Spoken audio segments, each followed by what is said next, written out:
ইন্না নাহনু নাযালনা যিকরা ওয়া ইন্না লাহু লাহাফিজুন। রব্বে কারীম বলেন, কোরআন নাজিল করেছি আমি আল্লাহ, আর এই কোরআনের হেফাজত করব আমি আল্লাহ। কোরআনের হেফাজতকারী কে?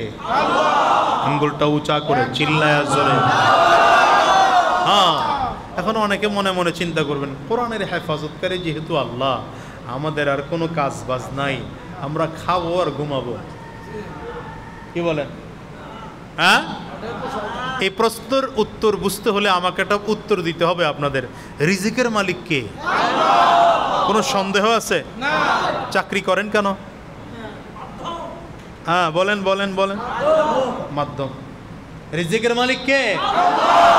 ব্যবসা করেন কেন? তার মানে আল্লাহ তাআলার নিজাম হচ্ছে, যদিও রিজিকের মালিক আল্লাহ, কিন্তু আপনাকে আমাকে ডাইরেক্ট আল্লাহ তাআলা ওই বনি ইসরায়েলের মতো মান্না সালওয়া দিয়ে রিজিক দিবেন না। রিজিক পাইতে হলে ব্যবসা করতে হবে, চাকরি করতে হবে, কাজ করতে হবে, খেত খামার করতে হবে, এর মাধ্যমে আল্লাহ তাআলা রিজিক দিবেন। ঠিক তেমন ইসলাম হেফাজতের দায়িত্ব আল্লাহ তাআলা নিয়েছেন, কোরআন হেফাজতের দায়িত্ব আল্লাহ পাকের, কিন্তু কোরআন হেফাজতের জন্য আপনাকে আমাকেও চেষ্টা করতে হবে, চেষ্টার মাধ্যমে কোরআন হেফাজত। এই জন্য চেষ্টা করা লাগবে কি লাগবে না? যদি কোরআন রক্ষা করতে গিয়া মিছিল করতে হয়, সংগ্রাম করতে হয়, সমাবেশ করতে হয়, যদি রক্ত দেওয়ার প্রশ্ন হয়, জীবন যদি দেওয়া লাগে, এটা প্রস্তুত থাকতে হবে, এটা প্রস্তুত থাকতে হবে। যে ভারতে এখন কোরআন নিয়ে কথা বলে, নবীকে নিয়ে কটূক্তি করে কথা বলছে, ভারতকে জানায় দেব, বাংলাদেশ থেকে শিখে নাও।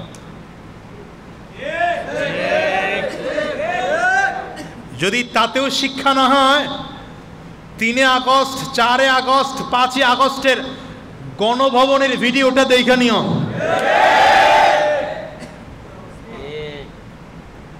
কি কথা কর না কেন?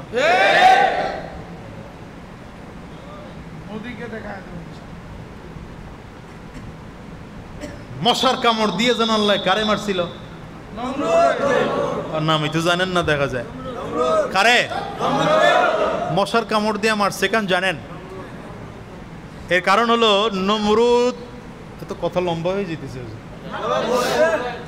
নমরুদ মুসা একে বলে ইব্রাহিম আলাইহিস সালামকে বলছিল, ইব্রাহিম তোমার আল্লাহরে বইলা দিও আমি তোমার কি বাবা আপনারা উঠাউঠি শুরু করছেন কেন? আচ্ছা, খুব চাপ লাগায় বসলে আমি খুব দ্রুত শেষ করবো, লম্বা করবো না, কিন্তু উঠলে ঝামেলা, আমার মনোযোগ নষ্ট হয়। ইব্রাহিম আলাইহিস সালামকে ডেকে বলেছিল, ইব্রাহিম তোমার আল্লাহর সাথে যুদ্ধ করব। ভালো করে বুঝেন, নমরুদ কি বলছে? যার তার সাথে না, কার সাথে করবে?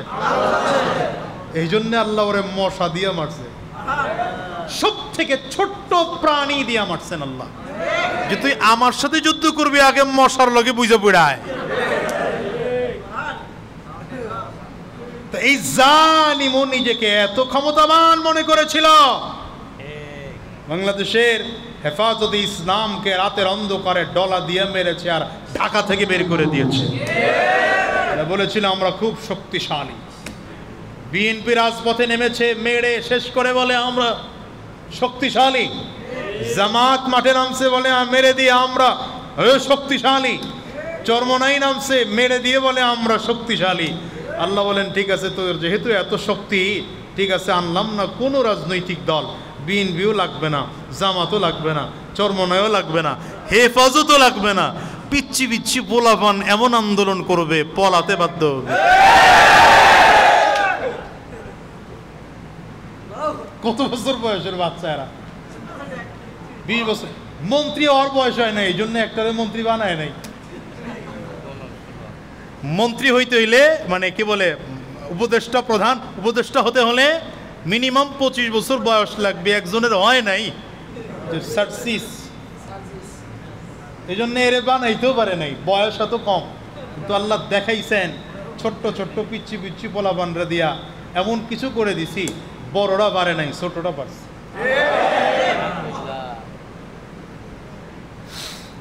তো এই ইংরেজরা যখন দেখলো যে কোরআন বিলুপ্ত করা সম্ভব না, পৃথিবী থেকে কোরআন বিলুপ্ত করা সম্ভব না, এরা চক্রান্ত করেছে মুসলমানদের ঐক্য কেমনে নষ্ট করা যায়। এখন ঐক্য নষ্ট করার জন্য সর্বপ্রথম মুসলমানদের মগজে, এই কথাগুলো খুব মনোযোগ দিয়ে শুনবেন, শোনেন, গতানুগতিক ওয়াজের কথা বলছি না, এই কথাগুলো মনোযোগ দিয়ে না শুনলে বুঝবেন না। ইংরেজরা মুসলমানদের ঐক্য নষ্ট করার জন্য সর্বপ্রথম মুসলমানদের কলিজায় একটা কথা ঢুকিয়ে দিচ্ছে, সেটা হচ্ছে ন্যাশনালিজম। বলেন কি? ইংরেজিটা বুঝবেন না, বাংলা নাম মনে রাখেন, জাতীয়তাবাদ। বলেন কি? জাতীয়তাবাদ। জাতীয়তাবাদের এক স্লোগান দিয়া ভারত থেকে পাকিস্তানকে আলাদা করেছে, পাকিস্তান থেকে আবার বাংলাদেশকে আলাদা করেছে। এখন অবস্থা এমন, পাকিস্তানের কোনো মুসলমান যদি নির্যাতিত হয়, আমরা বাংলাদেশ থেকে বলি ওটা পাকিস্তানের অভ্যন্তরীণ বিষয়, আমাদের বিষয় না। আপনারা বুঝতেছেন না মনে হয়? ভারতের কোনো মুসলমান যদি নির্যাতিত হয়, বাংলাদেশ থেকে আমরা বলি ওটা ভারতের অভ্যন্তরীণ বিষয়, আমাদের বিষয় না। আবার যদি বাংলাদেশের কোনো মুসলমান নির্যাতিত নিপীড়িত হয়, ওই ভারত আর পাকিস্তান একই কথা বলে, বাংলাদেশের অভ্যন্তরীণ বিষয়, আমাদের বিষয় না। হ্যাঁ, তার মানে আপনারা বলেন তো, ভারতের কোনো মুসলমান নির্যাতিত, আমেরিকার কোনো মুসলমান নির্যাতিত, চায়নার কোনো মুসলমান নির্যাতিত, সেটা তাদের অভ্যন্তরীণ বিষয় না আন্তর্জাতিক বিষয়। এটা মাথার থেকে ফালাই দিছে ওরা। অথচ নবীজির কথা, আল মুসলিমুনা কুল্লুহুম কাজাসাদিন ওয়াহিদ, গোটা পৃথিবীর মুসলমান একটা বডির মতো, একটা দেহের মতো। কিসের মতো? দেহের মতো, একটা বডির মতো। নবীজি আরো ক্লিয়ার করে, এই ছেলে মনোযোগ দিয়ে শোনো, নবীজি আরো ক্লিয়ার করে বলেন, ইনিশতাকা আইনুহু ইশতাকা কুল্লু ওয়া ইনিশতাকা রাসুহু ইশতাকা কুল্লু। নবীজি বলেন, যদি শরীরের এই পুরো বডির মধ্য থেকে চোখ যদি ব্যথায় আক্রান্ত হয়, তাহলে গোটা শরীরে ব্যথায় জর্জরিত হয়ে যায়। মাথায় যদি ব্যথা হয়, গোটা বডিতে জর্জরিত হয়ে যায়। ঠিক না? আমি মাঝে মাঝে এটাকে বোঝানোর জন্য উদাহরণ দিই এইভাবে, যে আপনার ডান হাতের এই আঙ্গুলটা কাটছে, মনে করেন আপনার ডান হাতের আঙ্গুলটা কাটার সাথে সাথে কি করবেন? এভাবেই রেখে দেন, না বাম হাত দিয়ে ডান হাতের আঙ্গুলটারে চেপে ধরেন? ধরলেন কিনা? কথা বলে না তো, ধরলেন কিনা? কেন ধরলেন? হাত কাটছে আপনার ডান হাত, বাম হাত দিয়ে ওটা চেপে ধরলেন কেন? না, রক্ত ডান হাতের আঙ্গুলের রক্ত বললে আপনার বাম হাতের কি? যদি ডান হাত থেকে রক্ত পড়ে, তাহলে বাম হাতের প্রভাব পড়বে। যেহেতু বডির একটা অংশ বাম হাত, এই জন্য বাম হাতও এসেছে ডান হাতকে সহযোগিতা করতে। শুধু হাত আসছে না, এবার ব্রেন দিয়ে চিন্তা করলাম কি করা যায়, কি করা যায়। আরে অনেক বেশি কেটেছে, নর্মালে হবে না, ডাক্তারের কাছে যাওয়া লাগবে। এই হাতের সহযোগিতায় ব্রেন চলে আসছে। এবার পায়ে হেঁটে হেঁটে ডাক্তারের কাছে গেলাম, কাকে সুস্থ করার জন্যে? ডান হাতের একটা আঙ্গুল সুস্থ করার জন্যে পায়ে হেঁটে গেলাম। এবার ডাক্তারের কাছে গিয়ে মুখ খুলে বললাম যে এমনি এমনি কাটছে। কথা বলেন না কেন? এই আঙ্গুলটাকে, একটা অঙ্গকে বাঁচানোর জন্য এবার মুখ সহযোগিতা নিলাম, মুখের। এবার ডাক্তার বলল যে শুধু ঔষধ দিলে হবে না, ইঞ্জেকশন নিতে হবে। আপনি এবার বাম হাতের কি বলে যা বাহু খুলে দিলেন, দেন ইঞ্জেকশন। ব্যথা পাইলেন, এরপরে বললেন ইঞ্জেকশন দেন। এই বাহুকে ব্যবহার করলেন কেন? আঙ্গুলকে বাঁচানোর জন্যে। এবার প্রেসক্রিপশন নিয়ে আসলেন, নিজের চোখ দিয়ে প্রেসক্রিপশন দেখলেন, কিনলেন দোকান থেকে ঔষধ, বাসায় নিয়ে এসে ঔষধ সেবন করলেন। অর্থাৎ একটা আঙ্গুলকে বাঁচানোর জন্যে বাম হাত কাজে লাগালেন, পা কাজে লাগালেন, ব্রেন কাজে লাগালেন, চোখ কাজে লাগালেন, মুখ কাজে লাগালেন, পেট কাজে লাগালেন, বাহুকে কাজে লাগালেন, এত কিছু কাজে লাগালেন একটা অঙ্গকে বাঁচানোর জন্যে। ঠিক তেমন গোটা পৃথিবীর মুসলমান এক দেহের মতো। ভারতেও যদি কোনো মুসলমান নির্যাতিত হয় সেটা আমারও একটা ব্যাপার, মুসলমান যদি ইন্ডিয়াতেও নির্যাতিত হয় সেটা আমারও কলিজায় আঘাত লাগার ব্যাপার, পাকিস্তানেও কোনো মুসলমান নির্যাতিত হয় সেটা আমারও কলিজায় আঘাত লাগার ব্যাপার, আমেরিকায় কোনো মুসলমান নির্যাতিত হয় সেটা আমারও কলিজায় লাগার ব্যাপার। পৃথিবীর যেখানেই মুসলমান নির্যাতিত হবে গোটা পৃথিবীর মুসলমান একসাথে প্রতিবাদ জানাবে। এটার নাম হচ্ছে ইসলাম, এটার নাম হচ্ছে নাই কেন? ওই যে ন্যাশনালিজমের থিওরি দিছে, আপনার জাতীয়তাবাদের থিওরি দিছে। কাফির মুশরিকরা দেখে যে জাতীয়তাবাদের থিওরি দিয়াও এদেরকে পৃথক করতে পারি নাই, এবার পদ্ধতি আর একটা শুরু করছে, সেটা হচ্ছে পলিটিক্যাল পার্টি। আরো টুকরা করার জন্য কি করলো? পলিটিক্যাল পার্টি, রাজনৈতিক দল। রাজনৈতিক এখন রাজনৈতিক দলে কেমন হলো বাংলাদেশের সিচুয়েশনে? একই বাবার 10 সন্তান, একজন কয় আমি আওয়ামী লীগ করি, কথা কয় না তো? কয়েকদিন আগেও তো খুব বুক ফুলায় আসছে, হ্যাঁ এখন না বিলাই হয়ে গেছে গা, কয়েকদিন আগেও তো কথা কন না তো। আবার কেউ আছে বুক টান করে বলে বিএনপি করি, একই বাবার সন্তান। আবার কেউ বলে আমি জামাত করি, একই বাবার সন্তান। কেউ বলে আমি ইসলামী আন্দোলন করি, আরে একই বাবার সন্তান, একই বাবার সন্তান 10টা দল করে 10 ভাগ। কি কথা কন না? আমার এলাকার একজন মুরব্বী আছে, ওনার ছেলে এক একজনে এক এক দল। মাশাআল্লাহ, আল্লাহ ওনার ছেলেও দিছে কয়েকটা, 5-7 জন সন্তান, এক একজন এক এক দল করে। তো এইবার 5ই আগস্টের পরে আমি গ্রামে গিয়ে কইলাম, চাচা এবার তো তোমার খবর আছে? কই না, কি এর খবর? আমি বললাম কেন? কয় একটা গেছে গা, আরো 5টা আছে না।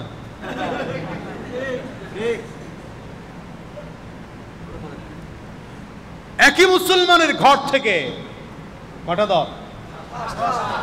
আচ্ছা, এতটুকু পর্যন্ত হইলেও মানা যেত। তো পরিস্থিতি আরো ভয়ঙ্কর। পরিস্থিতি ভয়ঙ্কর কেমন? আওয়ামী লীগের লোক মরলে বিএনপির লোক খুশি হয়, মিষ্টি বিতরণ করে। বিএনপির লোক মরলে আওয়ামী লীগ খুশি হয়, মিষ্টি বিতরণ করে। জামাত মরলে ওই 2 দল খুশি হয়, মিষ্টি বিতরণ করে। চরমনাই মরলে 3 দল খুশি হয়, মিষ্টি বিতরণ করে। রেজাল্ট কি দাঁড়াইলো? রেজাল্ট কি দাঁড়াইলো? রেজাল্ট দাঁড়িয়েছে এটা যে একই মুসলমানের ঘর থেকে এক বাবার যদি 10 জন সন্তান হতো, ইসলামের দল যদি আমরা করতাম, এক বাবার ঘর থেকে 10 সন্তান, ইসলামের পক্ষে লাঠি বের হতো 10টা। আর এখন দলে দলে ভাগ হওয়ার কারণে একই ঘর থেকে এক বাবার 10 সন্তান 10টা দল করে, ইসলামের বিরুদ্ধে লাঠি বের হয় 10টা। বুঝেন নাই কথা? এই যুবক বুঝবা না তো কথা, শুনতে হবে তো।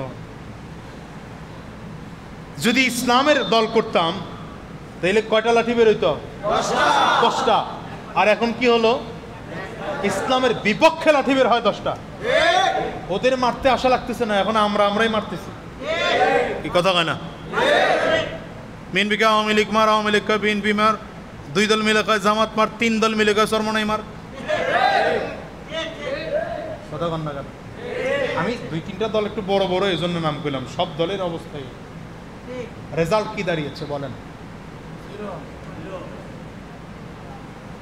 কাফির মুশরিকরা দেখলো যে না, এখনো বিভক্তির শেষ হয় নাই।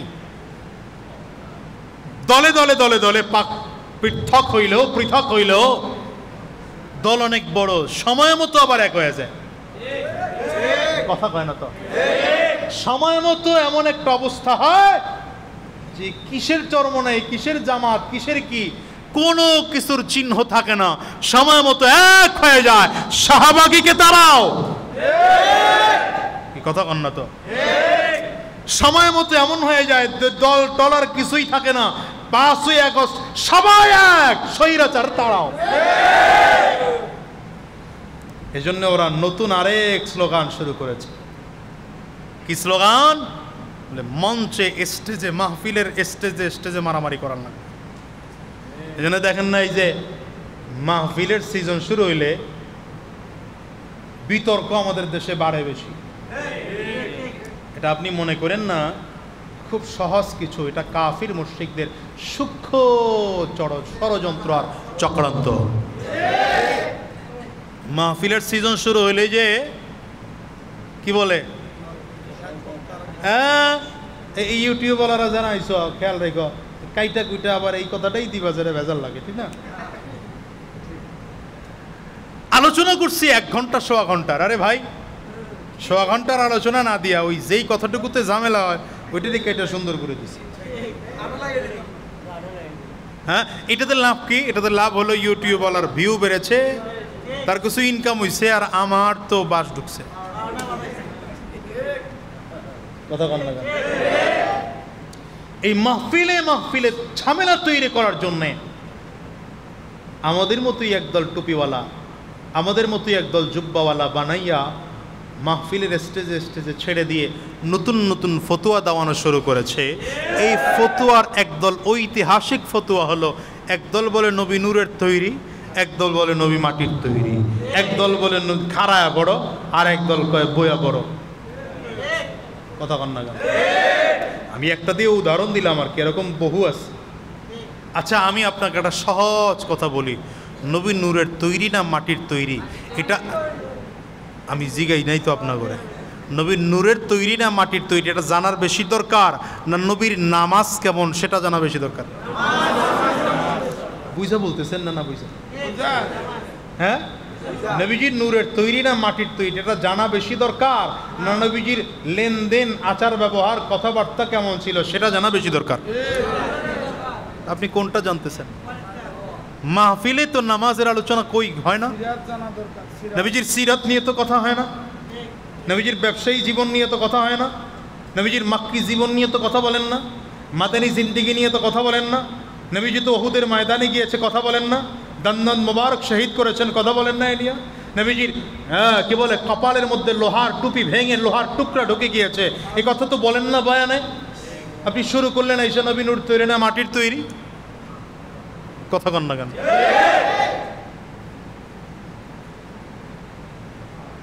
আমি এই জন্য একটা সহজ বুদ্ধি আপনার করে দিয়ে যাই, যদি কেউ ফতোয়া দেয় নবী নূরের তৈরি, কিছু করার দরকার নাই, ঝামেলা করেন না, শুধু তারে ধৈর্য নিয়ে একটা ঘরের মধ্যে আটকায় রাখেন। কি করবেন? সুন্দর করে মেহমানদারি করাবেন, মেহমানদারির যেন কোনো অভাব ত্রুটি না হয়।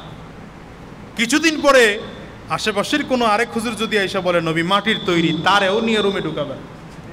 এবার 2 জনরে একই রুমে দেন, দিয়ে বলবেন যে হুজুর ঝামেলা আর জ্ঞানজাম যা করা দরকার আপনারা করেন, আমরা ঝামেলাই নাই জ্ঞানজামেও নাই, মারামারি আর পিটাপিটি যা করা দরকার আপনারা কইরা সমাধান একটা করে বেরোবেন। যতক্ষণে সমাধান একটা করতে না পারবেন 2 জনকে একই রুমে বন্দি। পারবেন ইনশাল্লাহ? কয় লাভ কি? আমি তো নামার আগে আপনার ওয়াজ শেষ। এটা মুখস্থ রাখেন, ঝামেলা কোনোদিন শেষ হবে না। এখন এটা শুরু করছে, দাঁড়ায়া পড়ো একদল, বৈশা পড়ো একদল। আরে ভাই দাঁড়ায়া পড়া যারা বলে এরাও তো বলে এটা মুস্তাহাব, তাহলে মুস্তাহাব আমল নিয়ে মারামারি কেন ভাই? কথা কন না কেন? আমরা বাংলাদেশে এতদিন যা হয়েছে হোক, এখন থেকে আর এই মঞ্চে মঞ্চে মারামারি দেখতে চাই না। ফতোয়া যদি দিতে হয় মাহফিলের মঞ্চে ফতোয়া নয়, ফতোয়া দিতে হয় আলেমের কাছে গিয়ে ফতোয়া দাও। হ্যাঁ, হতেই পারে মুরব্বী কোনো আলেম সে মাসআলা কম জানে, জওয়ান কোনো আলেম মাসআলা বেশি জানে, বসো তোমরা 2 জন সমাধান করে একটা সিদ্ধান্ত জনগণকে জানাইবা। ওখান থেকে মুরব্বী আলেম এক বলবে, যুবক আলেম আর একটা বলবে, এত ঝামেলার মধ্যে আমরা জনগণ নাই। ঠিক কইলে লাভ কি? আপনারই তো ভেজালটা বেশি লাগা। দেখেন যেটা বিতর্কের জায়গা বেশি, ফেসবুকে শেয়ার মারে ওইটা বেশি। যে কথাটা যত বেশি বিতর্কের আমাদের দেশের জনগণ ওইটা সব থেকে ভিউ করে বেশি। কেন এরাই যেতে পারেন না ওইটা? আর আমাদের দেশের ইউটিউবের ব্যবসায়ীরা খুঁজে খুঁজে ওইটারই কেটে দেয়, ঝামেলা যেটা বেশি হবে। এই কথা বল না কেন? এগুলো না করে আলেমদেরকে বলেন যে মাহফিল ফতুয়ার জায়গা না, আমরা আসছি দিন শিখতে। আরে ভাই বলেন না, এখানে কি শিখতে আসছেন? দিন নরম করতে আসছি, কোরআন শিখতে আসছি। পারলে দুইটা ভালো নসিহত করেন, আমার করে ঝামেলা কোনায় লাভ নাই। এত ফতুয়া টতুয়া আমরা বুঝি না, আপনারা দুই আলেম মিলে ফতুয়া একটা বানায় আমার করে শোনায় যান। কাফির মুশরিকরা দেখলো 3 নম্বর এজেন্ডা, স্টেজে স্টেজে মারামারি।